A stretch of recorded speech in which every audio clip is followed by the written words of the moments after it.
ದೇಶದ ಪ್ರಧಾನಮಂತ್ರಿ ವಾಜಪೇಯಿ ಅವರು ಸಂಪೂರ್ಣವಾಗಿ ರೈತರನ್ನ ಮರೆತಿದ್ದಾರೆ. Narendra Modi He's a great guy, really, you are. November 1ನೇ ತಾರೀಕು ಕಾರ್ಮಿಕ ದಿನಾಚರಣೆಯನ್ನು ಆಚರಣೆ ಮಾಡ್ತೇವೆ. ನವೆಂಬರ್ 1ನೇ ತಾರೀಕನ್ನ ಮೇ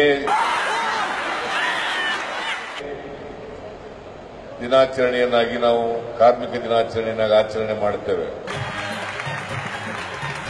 ಕಾಂಗ್ರೆಸ್ನ ಜನ ಕಿತ್ತು ಒಗಿಬೇಕು ಅಂತೇಳಿ ತೀರ್ಮಾನ ಮಾಡಿದ್ದಾರೆ. ಸಾರಿ, ಬಿಜೆಪಿ ಕಾಂಗ್ರೆಸ್ನವರು ಒಂದು ಸುಳ್ಳನ್ನೇ 100 ಬಾರಿ ಹೇಳ್ತಕ್ಕಂಥ ಪ್ರಯತ್ನಗಳನ್ನು ಮಾಡ್ತಾರೆ.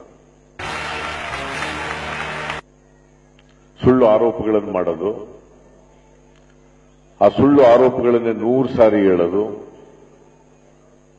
ಅದನ್ನ ಸತ್ಯ ಮಾಡಲಿಕ್ಕೆ ಸುಳ್ಳು ಹೇಳಿ ಸತ್ಯ ಮಾಡ್ತಕ್ಕಂಥ ಬಿಜೆಪಿಯವರು.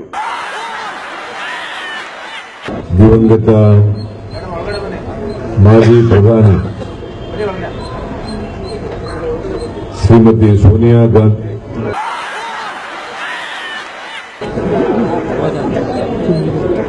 ಶ್ರೀಮತಿ ಇಂದಿರಾ ಗಾಂಧಿಯವರ ನೋ ಡಿಸ್ಕಷನ್.